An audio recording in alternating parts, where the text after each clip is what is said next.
Meskipun Agustan lahir sebagai Kristen, dibaptis dengan air, masuk gereja, baca Alkitab, berdoa dan sebagainya, jika dia dan Agustan adalah salah satu orang yang sudah ditetapkan Tuhan untuk binasa.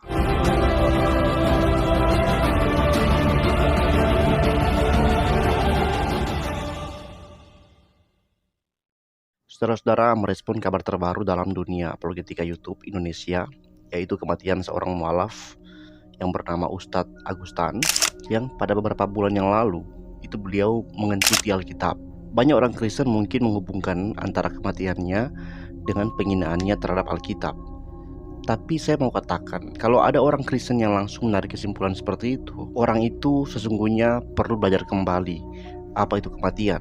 Di sini saya nggak mengatakan bahwa kematian Agustan itu pasti bukan karena dia mengentuti Alkitab, enggak. Tapi saya mau memberikan penjelasan supaya kita semua itu nggak ditanamkan oleh iblis sebuah sesat pikir dalam melihat fakta kematian Agustan sebagai akibat langsung dari tindakannya mengentuti Alkitab. Saudara-saudara, pada dasarnya kita semua akan mati. Perbedaan kematian kita hanyalah soal beda waktu dan beda cara. Ya mungkin barusan waktunya Agustan yang mati dengan cara yang sedemikian, tetapi kita nggak tahu kita akan mati kapan dengan cara seperti apa. Nah, apakah kematian terjadi karena Tuhan sudah mentakdirkannya, ataukah karena ada saat di mana seorang itu hidup, dia berbuat sebuah tindakan atau terjadi sesuatu lalu kematian itu datang kepadanya terlepas dari takdir Tuhan? Mana yang benar? Apakah Agustan ini sudah ditakdirkan oleh Tuhan hari dan cara kematiannya jauh semenjak sebelum dia mengentuti Alkitab, bahkan semenjak dia baru dilahirkan? Ataukah Tuhan tidak menentukan hari kematiannya, tapi Tuhan baru mengambil nyawanya setelah dia mengentuti Alkitab? Bagaimana dengan orang yang bunuh diri? Apakah itu karena Tuhan mentakdirkan, ataukah karena kesalahan orang itu sendiri terlepas dari kemahakuasaan, kedaulatan, penetapan takdir Allah? Hal ini sangat sulit untuk dijawab secara memuaskan bagi semua orang. Tetapi di sini saya ingin mengemukakan apa yang saya pahami dari studi saya terkait hal seperti ini. Apa yang saya sampaikan bukanlah kebenaran mutlak, tetapi biarlah penyampaian saya ini menolong saudara-saudara sekalian untuk berpikir, entah untuk menerima pandangan saya ataupun untuk menolak, terserah. Tapi yang jelas ini merupakan satu pemahaman yang bisa dipertimbangkan. Nah, untuk memahami pemahaman ini saudara, pertama-tama kita harus rendah hati, menyadari bahwa kita adalah ciptaan yang diberikan kehendak memutuskan, tetapi kehendak kita tidak melampaui kehendak Dia yang memberikan kita kehendak. Mengapa Agustan bisa mualaf?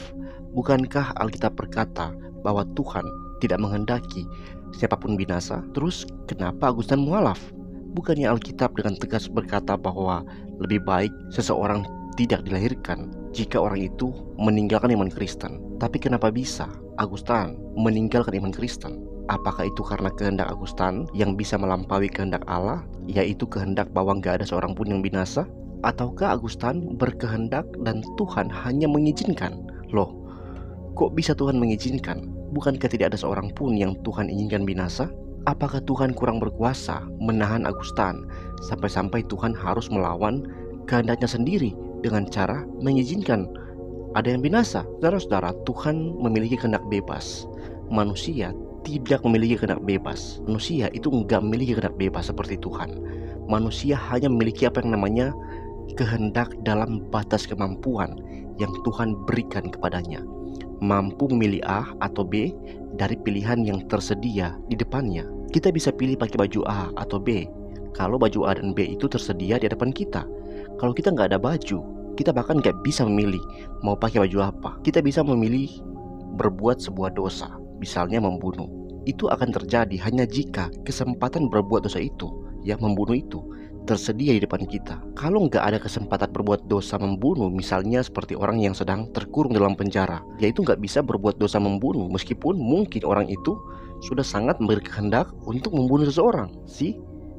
Bagi manusia nggak ada yang namanya kehendak bebas. Yang ada hanyalah kemampuan untuk melakukan sebuah kehendak karena ada kesempatan, karena ada pilihan. Dan dari mana kesempatan dan pilihan itu ada di depan kita? Saya menjawabnya dari Tuhan. Tuhanlah yang memberikan kita pilihan A atau B sehingga kita bisa memilih A atau B.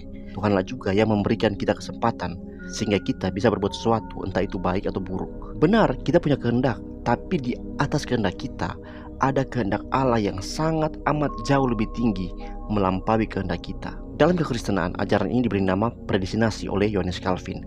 Bukan Calvin yang menciptakan ajaran ini, melainkan Calvin hanya menemukannya di dalam Alkitab dan Calvin memberi nama itu predestinasi. Predestinasi itu berarti Allah sudah menetapkan di antara seluruh umat manusia sepanjang sejarah siapa yang dianugerahkan keselamatan dan siapa yang tidak dianugerahkan keselamatan atau binasa. Dan Augustine adalah salah satu orang yang sudah ditetapkan Tuhan untuk binasa. Saudara-saudara, pada dasarnya setiap manusia sudah berdosa dan setiap manusia yang lahir adalah orang-orang yang terhilang, yang secara natur selalu ingin melawan dan memberontak terhadap Allah. Ada yang Tuhan tetapkan mengalami kelahiran baru atau kelahiran kembali, menjadi orang yang hidup dalam keselamatan dan hidup dalam dorongan ingin menyenangkan hati Tuhan.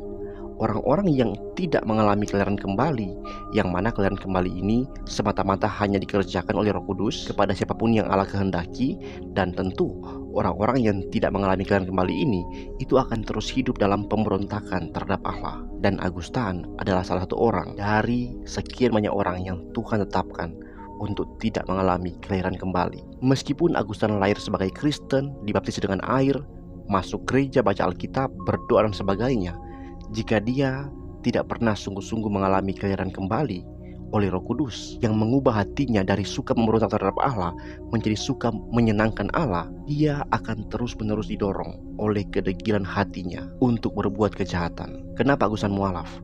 Kenapa Augustine menghina-hina Kristen dan Yesus? Kenapa Augustine terus berbuat jahat? Hal itu karena Allah menetapkan dia tidak mengalami kelahiran kembali, sehingga hatinya terus seperti sebagaimana semua orang yang tidak mengalami kelahiran kembali. Semenjak mereka lahir, mereka selalu ingin memberontak terhadap Allah sampai dia mati. Kematian Augustine sudah Tuhan tetapkan akan terjadi pada waktu yang sudah terjadi. Tetapi kematian itu bukan semata-mata terjadi karena dosa dia kentut Alkitab, melainkan semua dosa-dosa yang sudah dia lakukan semenjak kecil sampai dia mati, termasuk mengentuti Alkitab yang dia lakukan dengan sadar, dengan hasratnya sendiri. Semua dosanya, bukan hanya satu dosa, itu menjadi alasan kenapa dia mati. Upah dosa adalah maut, tapi juga itu menjadi alasan kenapa dia akan dihukum secara kekal di dalam neraka. Enggak demikian dengan orang-orang yang lahir baru.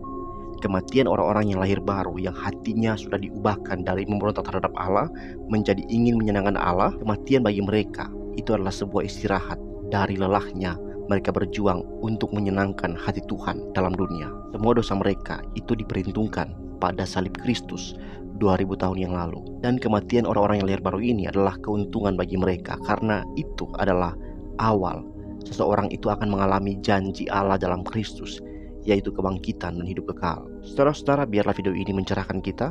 Tuhan kiranya memberkati, dan kiranya boleh dikuatkanlah keluarga Augustine yang berduka. Jangan lupa subscribe. Sampai jumpa di video berikutnya. Shalom.